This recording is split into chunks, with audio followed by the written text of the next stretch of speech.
Medical শিক্ষার্থী সহ সিলেটের বিভিন্ন স্তরের শতাধিক তরুণের সঙ্গে মতবিনিময়কালে বিএনপির চেয়ারম্যান তারেক রহমান বলেছেন, তিনি চিকিৎসার জন্য বিদেশে গিয়েছিলেন এবং বাধ্য হয়ে ১৭ বছর সেখানে অবস্থান করতে হয়েছে। বৃহস্পতিবার সিলেট সরকারি আলিয়া মাদ্রাসা মাঠে অনুষ্ঠিত নির্বাচনী জনসভায় আগে আয়োজিত এই মতবিনিময় সভায় তিনি এসব কথা বলেন।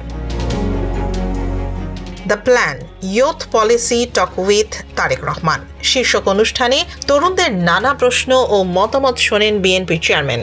এ সময় তিনি তরুণ প্রজন্মের উদ্দেশ্যে বিএনপির রাজনৈতিক দর্শন ও ভবিষ্যৎ পরিকল্পনার দিক নির্দেশনা তুলে ধরেন।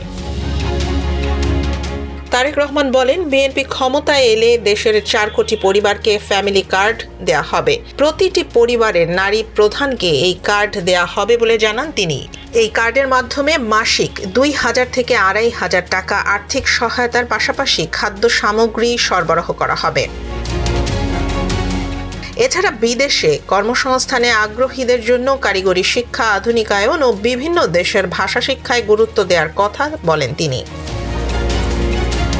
মতবিনিময় সভা শেষে তারেক রহমান সিলেট সরকারি আলিয়া মাদ্রাসা মাঠে অনুষ্ঠিত বিশাল জনসভায় যোগ দেন, যেখানে বিএনপির শীর্ষ নেতারা বক্তব্য রাখেন।